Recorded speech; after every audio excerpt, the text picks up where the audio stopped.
Mayor. El programa de todas las sangres. Historia, cultura, turismo y desarrollo.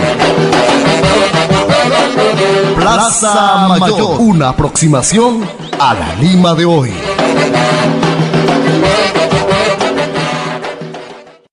Estamos en estos momentos con dos de nuestros entrevistados, con la señorita Wendy Judith Barchi Mini, quien es guía oficial de turismo a nivel nacional, ha trabajado en diversos museos de nuestra ciudad y desde el 2011 es guía oficial de turismo de la Sociedad de Beneficencia de Lima y tiene a cargo el Museo Cementerio Presbítero Matías Maestro, así como el Museo Taurino de Acho. ¿Cómo estás, Wendy? Bienvenida al programa.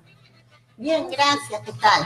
Justamente estamos con el aniversario del Museo Cementerio este jueves. El 31 cumplimos 210 años. Fue inaugurado un 31 de mayo de 1808 en plena colonia, imagínate. Sí, así es.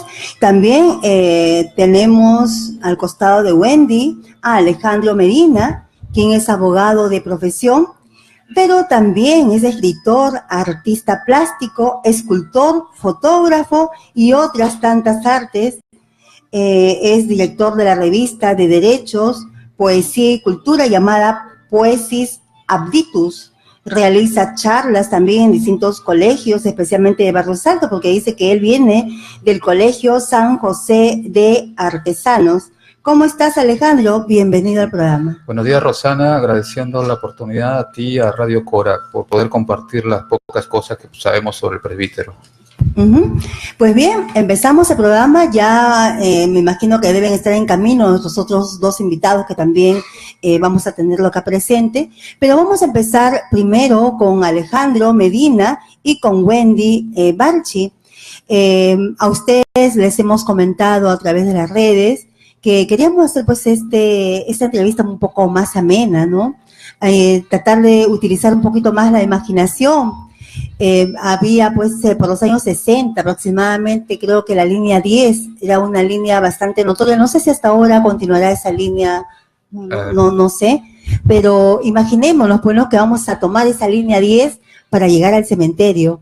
¿No es así, Alejandro? A ver, cuéntanos. Sí, bueno, Rosana, yo estoy aquí precisamente por un cuento que escribí que se llama Aroma Flores, que fue un trabajo hecho por una cartonera, una editorial cartonera, ¿no? Ahora, el Aroma Flores narra pues una historia que se realiza a través de la travesía que realizaba la línea 10. La línea 10 hasta ahora existe, es una línea que en mi barrio, porque yo soy de Barrio Altino, le decíamos el Moradito. Y bueno, la línea que iba al cementerio pues tenía un paradero que era en la Plaza Italia. Esta Plaza Italia que en su época era llamada Plaza Santana, ¿verdad? Y que luego por la gran cantidad de italianos, había una colonia muy fuerte italiana, se llamó Plaza Italia. Bueno, el relato comienza en la Plaza Italia. A ver. Y de allí ok. Bien. Sí, el relato comienza en la Plaza Italia. De allí, los que conocen Barrios Altos saben que hay una calle que se llama Guanta. Entra por Guanta y sube por una calle principal que es Miro Quesada. Esta calle tiene o da curva en lo que es la Maternidad de Lima. Realmente el centro antiguo, el más importante de Lima antigua, era Barrios Altos, porque ahí se concentraban los hospitales, la maternidad, la facultad de medicina y todo. Por ahí sube en ascenso este vehículo hasta llegar, pues llega a la parte de Lucanas, que es donde hay un mercado. Hay un mercado que me parece que todavía existe porque lo he visto allí. Antiguamente la visión de un niño, porque estoy haciendo remembranza de cuando era pequeño, es diferente a la de un adulto.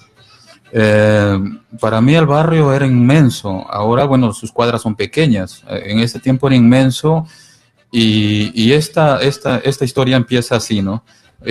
No sé si referirlo. El protagonista Es una persona que está en el mercado central, primero, en el área de flores, de pronto siente un bochorno por el olor. Y él recuerda que su madre, es una de las tantas cosas que nos cuentan de niño, decía que cuando hueles a flores, el aroma a flores es el olor de la beatitud. O de la presencia de algún fantasma o un espíritu, ¿no? Entonces mi madre decía, y eso me hizo sobresaltar, el personaje, ¿no? O sea, ¿por qué estoy oliendo a flores? De allí es como este personaje sube y sube, asciende, y llega hasta el cementerio. Pero en ese, para no cansarlos, en ese interín del viaje, en el libro lo cuenta, suben un montón de personas llevando flores, ¿no? Estas personas, obviamente, todos los barrioltinos sabemos que los días domingos que tomaban la línea 10 iban al cementerio Presbítero Maestro. Esa era la idea. Entonces, este personaje se cruza con muchas personas de toda realeza y personas de mucho dinero y personas de escaso dinero, porque Barrios Altos tenía esa cosa pintoresca de personas venidas a menos y personas venidas a más. Y estamos hablando más o menos por los años, ¿cuánto más o menos? Los 1970, cuando yo era un menor todavía, y en ese tiempo el cementerio todavía no tiene la protección que ya seguramente aquí mi compañera... Claro, era un poquito desolado, peligroso, sí, inclusive llegar hasta era allá. Demasiado peligroso, pero no para el barrio altino, porque las calles, el cementerio era para nosotros una extensión de lo que era nuestro barrio. O sea, era para mí en particular y para un grupo de amigos era como un parque. No había ese temor a la muerte, no había ese temor al cementerio que se concibe porque hay cadáveres, ¿no? Sino que era un lugar de diversión, de misterio. Era una ciudad, porque así fue concebida como una ciudad de los muertos. Era una ciudad. Una ciudad donde tú podías ir por los cuarteles, ingresar a algunos lugares que cualquier niño hoy se asustaría, ¿no? Y entonces este personaje al final desemboca allí, pero la manera como desemboca allí, en la historia Aroma Flores, no la puedo contar porque es el final del cuento. Ok, entonces estamos hablando pues de los años 70, cuando Barrios Altos todavía eran con casas más típicas, ¿no es cierto? Las construcciones todavía estaban perennes, las callecitas chiquitas. Era la quincha, ¿no? El quincha, que es barro con caña y techos de madera. Eso era. Y normalmente las quintas, si no me equivoco, eran propiedades de aristócratas antiguos. Toda una quinta, por decir la quinta Jeren, la quinta Carbone, que está muy cerca de la quinta que yo vivía, pertenecía a un italiano, de ahí el nombre Carbone, un italiano. Toda esa quinta era una sola propiedad. Pero cuando viene la migración de la sierra de Salima, la ciudad crece hacia los cerros y se comienza a tuburizar Barrios Altos, ¿no? Entonces, las casitas tenían hospedaban a muchas familias, ¿no? Claro, y abarcaba pues muchas personas importantes, como Hipólito Unanue inclusive, ¿no, Wendy? ¿Tú qué cuentas? Claro, ahí han habido muchos personajes históricos. Tenemos ahí también cerca de 5 esquinas, en Girón Junín, frente a la iglesia del Prado, a Felipe Pinglo, ¿no? Felipe Pinglo, que estuvo justamente viviendo ahí en los Barrios Altos. Y también lo encontramos enterrado ahí en el Museo Cementerio, en la Puerta 3, ¿no? Cerca de la Cripta de los Héroes, lo pueden visitar también. Nuestro ícono del criollismo. Sí, y cuando era pues el día de la canción criolla, en cada plazuelita, especialmente allá en Barrios Altos, ahí estaban los criollos, ¿verdad? Con cajón y guitarra, ya entonando por estas músicas.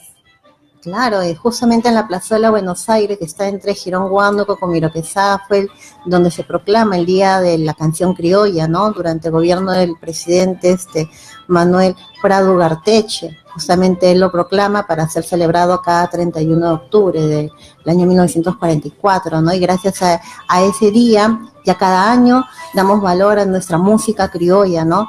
Donde siempre escuchamos el cajón y la guitarra, ¿no?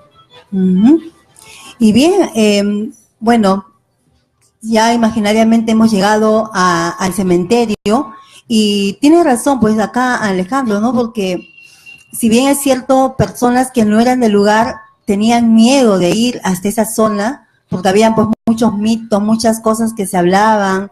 En las noches a mí me contaban de que habían taxistas que no querían llegar hasta ese lugar porque había la Llorona, creo que decían, que les tomaba el taxi, y cuando llegaban ya al cementerio solamente veían nada, ¿no? Desaparecía del taxi. Entonces los taxistas a una cierta hora dicen que no querían ir hasta ese sitio, y era un poco temeroso pues llegar a ese lugar, pues, ¿no? Y ahora pues que ya ha sido convertido pues en un museo. Y no solamente eso, Roxana, porque tenemos la línea del tren eléctrico, tenemos la estación Presbítero Matías Maestro. Sí, no, una de las estaciones está en el cementerio. Es un gran aporte también para nuestro museo cementerio. Están al lado de lo que viene a ser el cementerio. Bien, acaba de llegar también nuestros otros dos invitados al programa. Nos encontramos con el historiador Diego Cánovas Fernández, quien es profesor de Humanidades e investigador de Historia del Arte por la Universidad de Murcia, España. Culmina sus estudios de investigación en Roma y Londres, como también pues es gestor cultural y de gestión de patrimonios, y también es director ejecutivo de CELCAI, Centro Peruano de Investigación del Patrimonio Cultural, y está gestionando pues diversos convenios internacionales como también nacionales para pues nuestra Gran Lima, nuestro país, y especialmente también nos ha contado sobre el cementerio, pero bueno, ya nos contará él más adelante. ¿Cómo estás, Diego? Bienvenido al programa. Hola, muy buenas tardes. Encantado de estar aquí.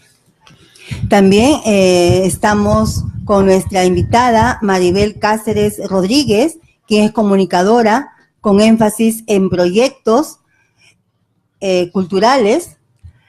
También es profesora de la Universidad Simón Bolívar. Ha sido directora de Imagen, Cultura y Turismo de la Municipalidad de La Victoria. Organizó los primeros recorridos turísticos en el cementerio Presbítero Matías Maestro. Por eso pues también la hemos invitado, porque es la gestora también de que se haya convertido en un museo dicho lugar. ¿Cómo estás, Maribel? Bienvenida. Muchas gracias a Plaza Mayor por la invitación, y sobre todo a ti, Barcelita.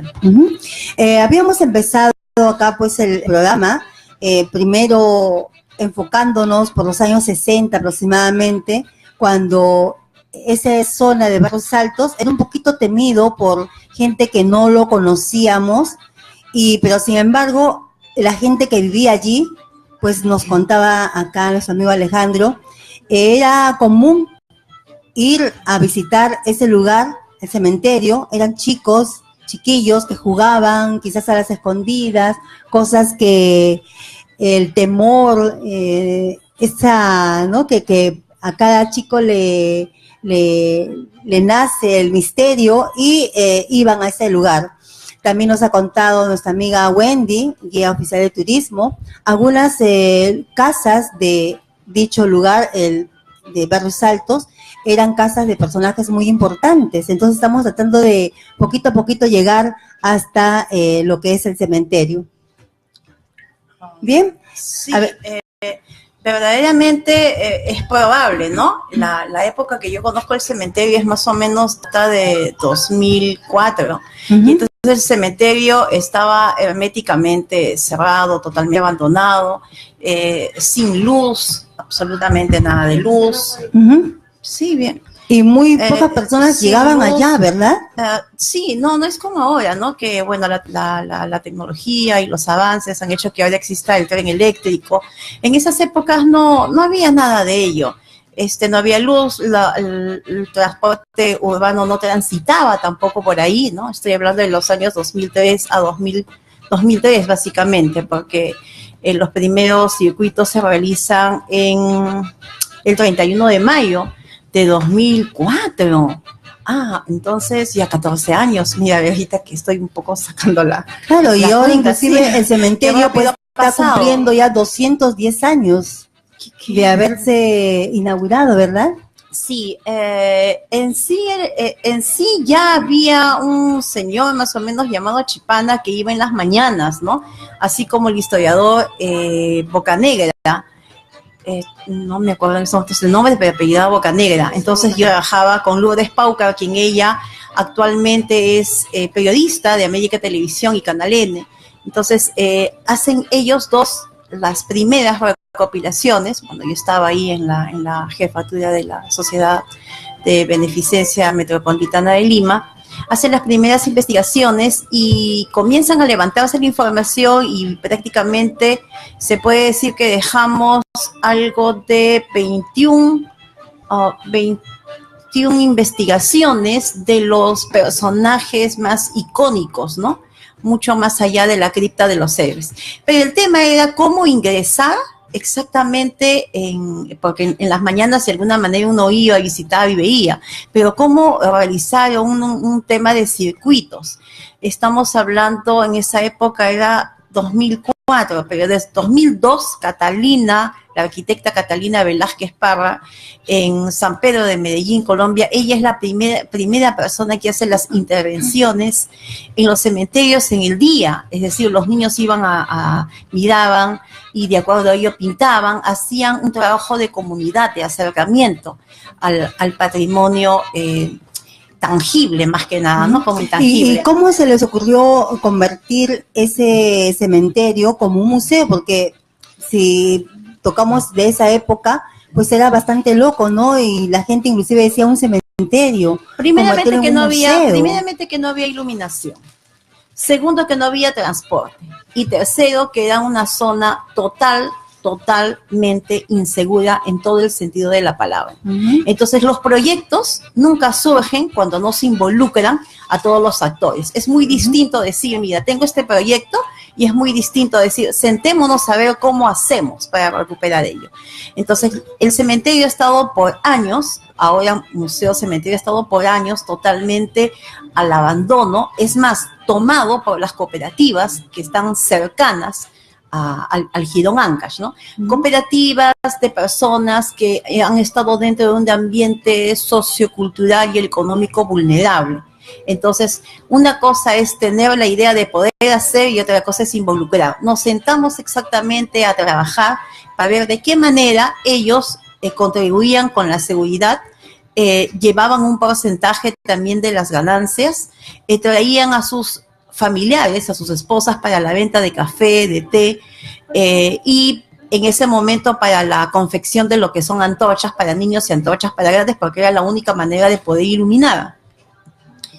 Y posteriormente, de su parte, el presidente, que tiene bastante realmente que ver, porque gracias a él ya se estabilizó como museo, el presidente de ICON, que es Lucho Repeto, que él comenzó a tocar puertas, como por ejemplo la Pontificia Universidad Católica del Perú, que se hizo cargo de la parte de la planta central del Cristo Yacente, y así otras instituciones más que se lograron. Entonces, de ahí que el proyecto inicialmente se convierte algo cultural, porque lo que se intenta inicialmente es acercar a la población al patrimonio, pero acercarlo al patrimonio inicialmente intangible. ¿Por qué intangible? Porque es una forma de humanizar a la comunidad acerca de aquellas personas que han tenido que ver con el desarrollo y la evolución de una sociedad que fue rica en su momento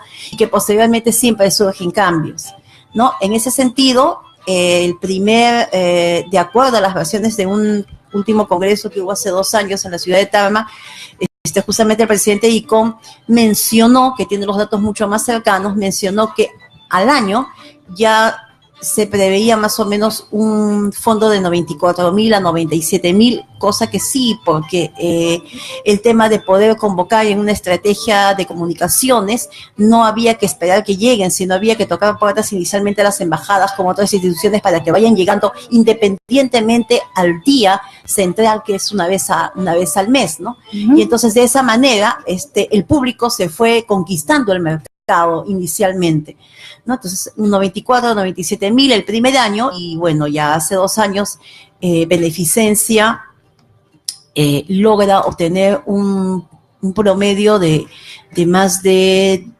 10 millones de soles, ¿no? Es lo que, de acuerdo a lo que mostró los cuadros pertinentes a ello. Sin embargo, vale decir que anteriormente los cementerios públicos, como el Cementerio del Ángel o el Presbiterio Maestro, estaba, como siempre hasta ahora, a cargo de las sociedades de beneficencia de Lima, que tenían su autonomía, ¿no? Pero a partir del año 2014, 2013 a 2014, pasan ya a la jurisdicción de las municipalidades, como en este caso ya pues la Municipalidad de Lima, ¿no?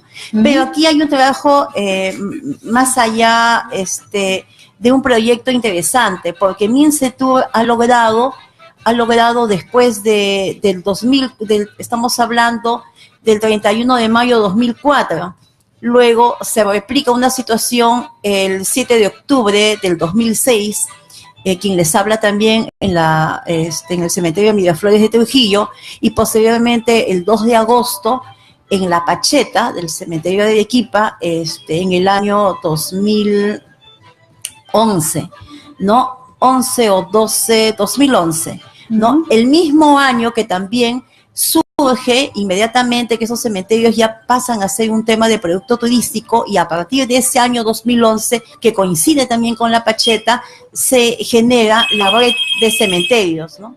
Se generan la red de cementerios a nivel de Europa, ¿no? Y las cuales dentro de esta red integran inicialmente 134 países, de los cuales 11 son de Latinoamérica para el tema de investigación, pero la red en Europa ha seguido teniendo un auge.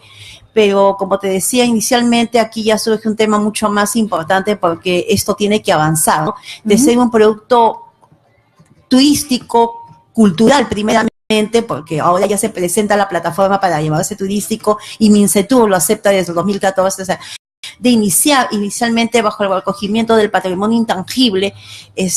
Bueno, tenemos la buena aventura del historiador Cánovas, que ya lo levanta en esta situación más allá del patrimonio intangible, porque hay una situación también de humanización, como decía, como en la comunidad, pero también es saber la riqueza que tenemos, que eso es lo que va a generar finalmente mayores divisas, ¿no? Y él hace el estudio ya de la parte artística como historiador y como especialista. Claro, de eso vamos a hablar después. Primero, ¿cómo nace el cementerio, Wendy? Tú que eres guía y sabes lo de la historia, ¿cómo nació el cementerio? Porque primero era debajo de las iglesias, claro, que se sepultaba ya a las personas. Sí, pues, las personas antiguamente en la colonia justamente se enterraban debajo de las iglesias, en las famosas catacumbas, pero ya comenzaron a llenarse y justamente se busca un lugar apartado de la ciudad, porque justamente por un tema de sanidad ya estaban sintiéndose los malos olores durante las misas, entonces se busca un lugar apartado, ¿no? A extramuro, fuera de las murallas, a sotavientos, todo eso se vio y era, mira, en 1807, ¿no?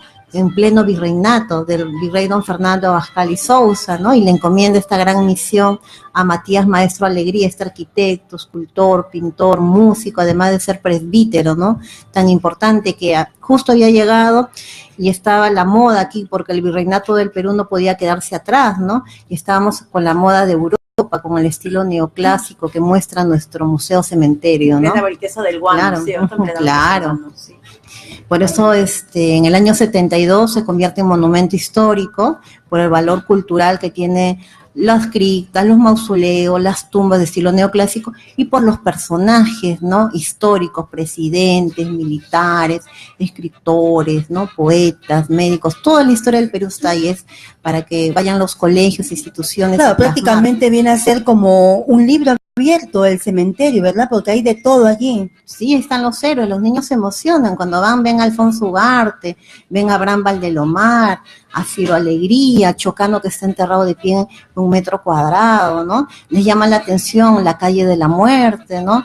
y muchos lugares también, algunos misteriosos, como la zona de los suicidas, la zona de los ateos, ¿no? Sí, de la cual yo soy la que más protesto, ¿no? Por ese asunto, porque era la parte alejada del cementerio, ¿no? Donde estaban enterrados aquellas personas que salían de los principios y cánones católicos, ¿no? Como el tema de suicidios, o como el tema de los propios masones, o como los chinos que no tenían opción a enterrarse dentro de un camposanto católico, pero no es porque tenga historias dramáticamente, más allá de, ¿no? Sino que han ido tergiversando la iconografía, a veces masónica, por situaciones, claro. sí. Yo, el tema creo que pasaba por un tema que en pleno 1800, siglo XIX, la Iglesia Católica, y no olvidemos que la gestora de este cementerio, que fue llamado primero Cementerio General, y que fue propiciado justamente por un tema de salud pública, porque lo dijo Hipólito Unanue, lo recomendó, y nuestro virrey, pues, Abascal, desde entonces, inaugura y le encarga esto, ¿no? Pero ese tema de los suicidas hasta ahora existe porque es un tema católico. O sea, es un pecado grave, un pecado mortal quitarse la vida. Claro, entonces creo que el tema de la influencia religiosa ha sido muy importante y ha hecho que eso hasta ahora, ¿no?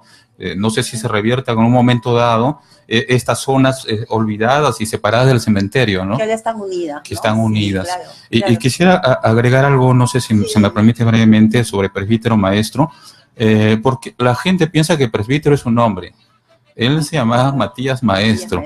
El presbítero es un cargo dentro de una jerarquía eclesial, o sea, claro que hasta ahora, porque está por encima de un cura. El cura viene a decir el sacerdote o un curador de almas, y está por debajo de un obispo. ¿Qué es lo que no podía hacer un presbítero? Solamente no puede ordenar a un sacerdote, pero todos los sacramentos podía darlo. Y estamos hablando de un hombre ilustrado que viene de Europa en una ¿cómo le decían eso? Había un viaje que se hizo alrededor del mundo, que se llamó Vuelta al Mundo, me parece, y él llega a través de eso, de España, es un español. Entonces, él venía con toda la ilustración europea y la modernidad europea, y este virrey capta todo ese conocimiento que tenía el hombre, y lógicamente la iglesia lo absorbe. Primero lo jala para convertirlo en sacerdote, y después lo utiliza por todo el conocimiento, porque era un hombre ilustrado, ¿verdad? Sí, pero los cementerios en sí son una influencia prácticamente de todo lo que se vivió la arquitectura en esa época, en Bélgica, en Holanda, en Francia, ¿no? Y obviamente en Perú. O sea, Perú estaba en un momento de la Marquesa del Conde, tenía las condiciones económicas para poder de la misma manera surgir en los mismos tiempos, en las temporadas en otros países, para traer evidentemente por italianos y por españoles lo que tenemos la arquitectura pues de Lima, y obviamente tenía que dar la influencia a un cementerio, ¿no? Nada mejor como ver una plaza o ver un cementerio y automáticamente darnos cuenta de una simple mirada cuál ha sido la evolución y el desarrollo o la estabilidad económica, ¿no? de una ciudad. O sea, de ahí nomás nosotros vemos inmediatamente un retrato inmediato, ¿no? Claro, y es algo impactante también. De esto nos cuenta Diego, pues, ¿no? Él que es experto en arte, claro, en arte, en arquitectura. Él ha visitado muchas veces el cementerio y se ha quedado impactado de la belleza que se encuentra ahí con respecto a la arquitectura, ¿no, Diego? Sí, bueno, en realidad, cuando vamos al cementerio, yo soy formador de guías, soy profesor de Historia de Arte y formo guías tanto en CPA como en CEFUTUR, y también doy un diplomado de Historia del Arte en la universidad. Yo siempre le digo a los alumnos que hay que cambiar un poco el discurso. O sea, el discurso no vale para un público local, pero para un público internacional es más complicado, más complejo. Si lo que tratamos es de generar un flujo turístico de calidad y de afluencia masiva Y económicamente rentable, como podamos sospechar, que venga de Europa por la integración de estos circuitos internacionales, tenemos que dar un discurso uniforme en cualquier cementerio. O sea, no podemos cambiar el discurso y no podemos irnos a un discurso localista, sino lo que tenemos que hacer es explicar los estilos arquitectónicos que vamos a encontrar prácticamente todos los estilos desde el neoclásico en adelante, pero que va a tener un desarrollo principal, fundamental, con unos estilos europeos copiados de Europa, traídos en muchos casos. Propias piezas provienen de Europa, embarcadas y traídas al continente, y en los cuales va a, digamos, sobresalir el estilo clasicista, no el neoclásico. El neoclásico es anterior. El neoclásico hay bien poco en el cementerio. Lo que hay es un estilo clasicista, que es distinto. Es un clasicismo academicista, un eclecticismo a partir de 1850, cuando el neoclásico termina en 1825, aproximadamente. Pero sí vamos a encontrar toda una asociación de estilos arquitectónicos, todos los estilos historicistas, los neos, todos, neogótico, neoclásico, también vamos a encontrar en diversos órdenes, vamos a encontrar Art Nouveau, vamos a encontrar Art Deco, y eso hay que explicar. Fundamentalmente por dos motivos, porque acabamos de entrar en la ruta europea Art Nouveau, Lima ya pertenece a esa ruta, y extender la ruta al cementerio es no algo sencillo, sino algo que tenemos que hacer. Ya. Pero dile qué países son los que están integrados a la ruta Art Nouveau de CADE. Primero estábamos integrados lo que es Uruguay, lo que es en Sudamérica. Uruguay, Argentina y México. En Sudamérica solo están dentro de la ruta, no es una ruta de países, es una ruta de ciudades. Efectivamente. Y están Valparaíso en Chile y 3 en Argentina, que son Mar del Plata, Rosario y Buenos Aires, nada más. Y ahora está Lima. Y de ahí México, ¿no? Y ya México, La Habana en Cuba y Ponce en Puerto Rico. Bueno, y ahora está Perú. Lima. Y ahora está Pero Perú. eso- Permíteme solamente 10 ver, segundos, dime. Diego, que corte un poco. Ten en cuenta que cuando se inicia el tema de los circuitos culturales en Lima, se inician bajo ese enfoque cultural de un patrimonio intangible bajo una perspectiva local. A través de los años, esta perspectiva local se convierte en regional, es decir, que ya no solamente es la localidad y el entorno del presbítero maestro que van visitando, sino también ya vienen de otras ciudades. Pero cuando Mincetur en el año 2013 lo toma como paso obligatorio, entonces ya no podemos seguir pensando bajo la misma óptica o bajo el mismo enfoque. No. Tenemos que hacer, como dice Diego, bajo un enfoque universal, porque el arte es un lenguaje universal, como siempre lo dice él. Máxime cuando hay que tener en cuenta que los estilos que hay en el presbítero maestro son importados, son todos importados. O sea, hay muy poco de prehispánico, de recuerdo prehispánico en el presbítero maestro, algo habrá, pero la inmensa mayoría, el 90%, son estilísticas europeas, cuando no es el propio monumento que lo han fabricado en Europa y lo han traído al cementerio. Entonces, incluso están firmados por los artistas europeos. Hay algunos, el otro día estuve yo con los alumnos, habían algunos que eran de Barcelona, otros que eran de Bruselas, otros que eran italianos. Entonces, es un conglomerado donde se puede dar toda una clase de historia del arte porque están todos los estilos. La dificultad está en reconocer los estilos y clasificar adecuadamente las tumbas. Lo que hay actualmente no está bien clasificado. O sea, se empieza por confundir neoclásico con clasicismo, se sigue por confundir Deco con Nouveau, y luego hay muchos estilos híbridos, que son fusiones de estilos que hay que interpretar. La realidad es que el proyecto o la idea es lanzar a la ciudad que fuera la primera ciudad no europea que perteneciera a un circuito de necroturismo europeo, donde tiene gran auge. ¿Por qué? Porque esos circuitos ya llevan una sinergia, ya llevan un funcionamiento y jugamos a ganar, no jugamos a perder. Y el costo es cero. Sobre todo eso.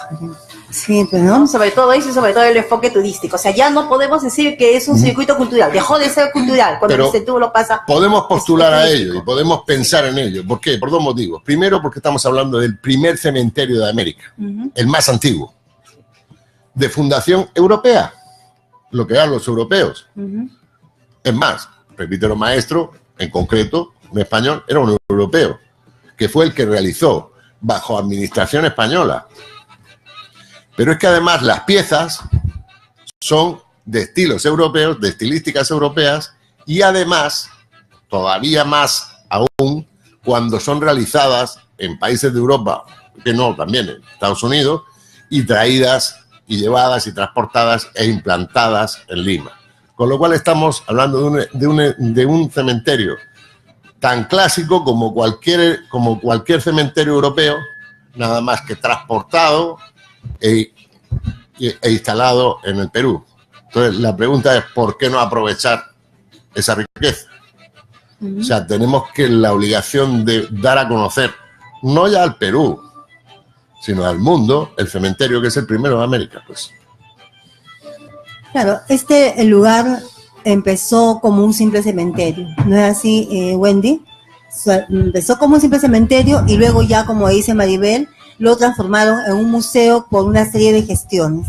Oh, perdón, pero simple cementerio tampoco fue, porque el cementerio fue exactamente como dijo Wendy, es decir, salen como pasó en Lima y como pasó en todas las ciudades del mundo, que uno se enterraba lo más cercano a las iglesias y cuanto mayor posición económica y social se tenía, pues estaban pues mucho debajo de las iglesias como el propio clero, ¿no? Y este cementerio realmente se hace de una manera totalmente apoteósica a la época, tratando de alguna manera influenciar incluso en la construcción del altar, ¿no? El asemejarlo con una iglesia. Incluso, no sé si recuerdas, Wendy, llevan a un monseñor, a un obispo, lo desentierran exactamente y lo llevan para darle la credibilidad de que uno puede sí enterrarse porque era lo más próximo a parecerse pues a una iglesia, ¿no? Sí, es cierto. ¿Sí? Claro, hacen eso para el mismo día de la inauguración. Claro. Para justamente el arzobispo Juan Domingo González Larreguera se encontraba en la cripta arzobispal de la Catedral de Lima y para darle la pomposidad a la inauguración, claro, lo entierran ahí como primer personaje y para el día de la inauguración, el 31 de mayo de 1808.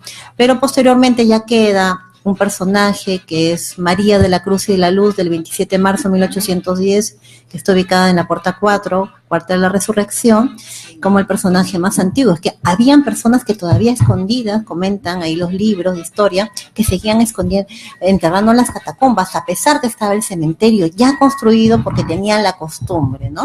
Claro. ¿Puedo agregar?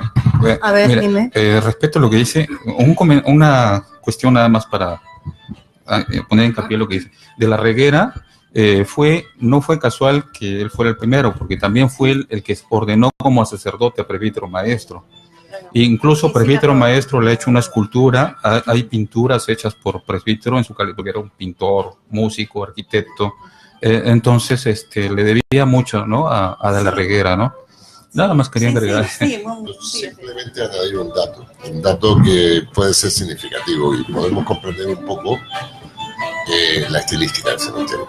Vamos a ver, cuando estamos hablando de un cementerio nuevo, ¿cuál era la tradición? ¿Cuál era la tradición cristiana? La tradición era enterrarte debajo de una iglesia, en territorio sagrado. Bien, cambian y hacen un parque, prácticamente, que han dicho que han santificado y que ahora nos vamos a enterrar allí.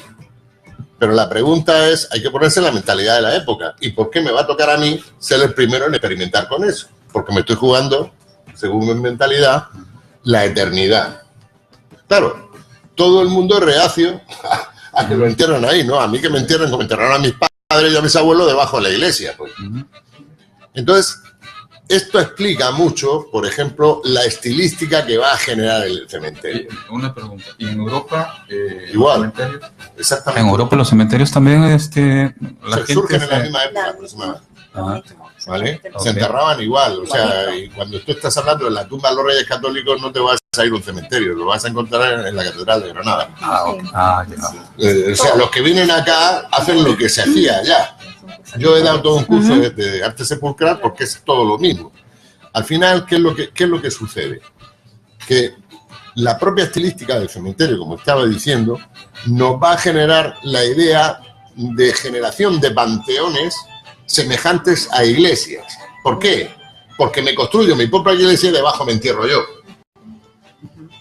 Por eso aparece con tal fluidez la dinámica neogótica. Porque el estilo catedralicio por excelencia, lo que nosotros interpretamos como una iglesia, y no hay duda de que es una iglesia, son las catedrales góticas. Por eso aparece tanto neogótico. Me hago mi templete gótico y me meto debajo. Por si las moscas, esto se equivoca. Claro. Sí, pues. Queremos mandar saludos a Cecilia Ceballos, quien dice que está viendo, la Andresi también, Edgar Cárdenas Cueva, felicidades, dice acá, y éxitos desde Arequipa. Orlando Ordóñez Santos dice muchas felicidades a todos los que están aquí en el programa.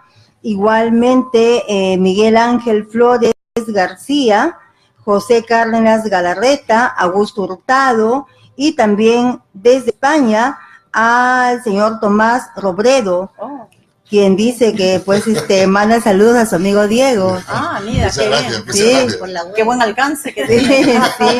sí, y bueno, pues felizmente a través de las redes nos ven no solamente en España, sino que también en México, nos ven en Argentina, en Chile, y ahora que he regresado de un congreso hasta en Uruguay nos están viendo, Guatemala, sí, en distintos lugares del mundo y también acá del país. Y bien, continuando acá con el programa, ya Wendy nos ha narrado las cosas importantes que hay allá en el museo, y ahorita están haciéndolo con un circuito turístico, ¿verdad? Sí, tenemos las visitas temáticas, las quincenas y fin de mes de noche, y también tenemos los paseos diurnos. Los esperamos en Girón Ancas 1611. Creo que has traído algunos unos folletitos para poder mostrar al algunos público. souvenirs. También he traído un libro que está a la venta de 50 soles que estamos vendiendo desde el año pasado para el 31 de mayo del 2017 que se dio, y ahora este 31, este jueves, cumplimos 210 años y están invitados también. Tenemos también actividades ahí en el museo a las 11 de la mañana. Y también al 3512-208 pueden hacer sus reservas, colegios, instituciones. Ayer nos han visitado gran número de chicos de la Universidad Ricardo Palma, de colegios. Hoy día tenemos también la presencia en la noche en la Universidad Privada del Norte, ¿no? Y muchas instituciones. Colegio de Chancay, San Marcos ha llegado al mediodía, y así colegios que llegan casi todos los días y gustosamente los atendemos. Ahí la Sociedad de Beneficencia Lima Metropolitana está apoyando también en cuanto también a la conservación, restauración. Hemos comenzado con este proyecto, y también vamos a hacer otro proyecto acerca de la limpieza. Ya hemos, justamente con el nuevo sugerente Daniel Cáceres, hemos estado hablando sobre eso para las mejoras del cementerio. Ya contamos con el agua, gracias a Dios, para las áreas verdes. Igualmente ya estamos iluminando, tenemos muchos proyectos que más adelante los van a ver y van a ver los cambios, ¿no? Ay, la verdad los felicito, porque yo me acuerdo que en esa época tenía que llenar las bolsas de avena, las bolsas de esas bolsitas marrones que antes se compraba el pan de avena, con unas velitas, y hacer todo el camino, porque aparte de que yo soy despistada ya de por sí, entonces era el único camino que nos llevaba. Y tengo fotos, como no las traje para poder compartir, pero se veía en ese momento, mucho más personal, simpático, ¿no? Y cuánto me alegra ver en estos momentos que esto ya sea un paso obligatorio, ¿no? Sí, y sobre todo que esté a manos y a cargo de la municipalidad, porque de otra manera creo que no hubiese podido seguir en la Constitución, ¿no? Dejó de ser un circuito cultural para convertirse en un circuito turístico, ¿no? Ya presenta toda la plataforma adecuada. Bien, aquí Alejandro, sí, que Maribel, aquí Alejandro Medina también nos ha traído un libro de Casa Isla Cartonera, ¿verdad? En donde habla sobre los cuentos de Barrios Altos y de la línea 10. Con mi calidad de escritor también, todos acá somos entendidos en el tema del arte, algunos tal vez más que yo, modestamente. Yo solo quería agregar que el tema de los barrios altos no cobra mucho interés para los escritores.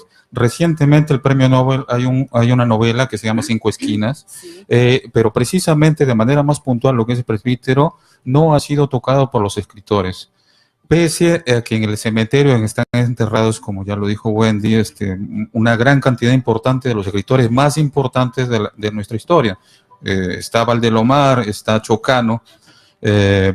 Hay justamente una anécdota, no quisiera cansarlos mucho, de literatura.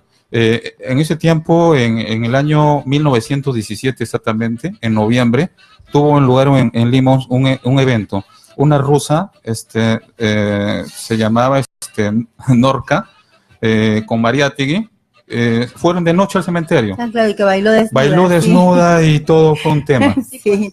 Ajá. Siempre y ha aquí, sido escenario. Claro, y aquí arte, Diego que nos y está bueno, contando qué es lo que espera el cementerio de todos nosotros. ¿Qué es lo que estás haciendo, Diego, tú con el cementerio?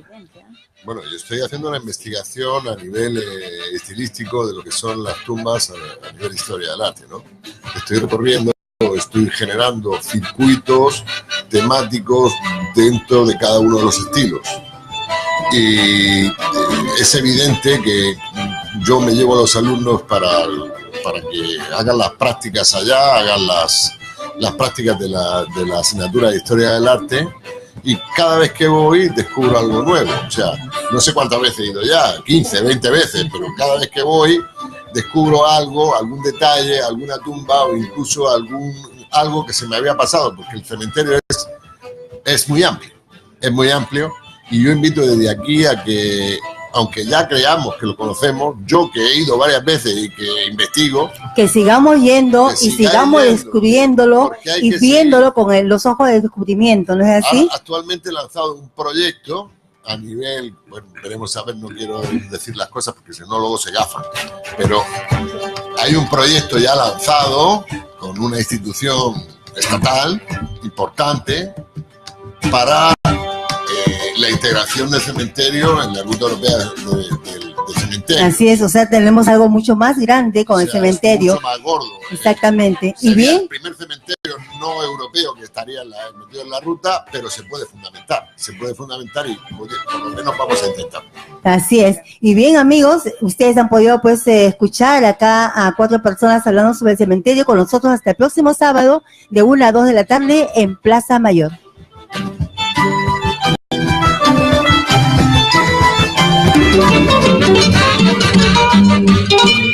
Hasta aquí la presente edición de Plaza Mayor.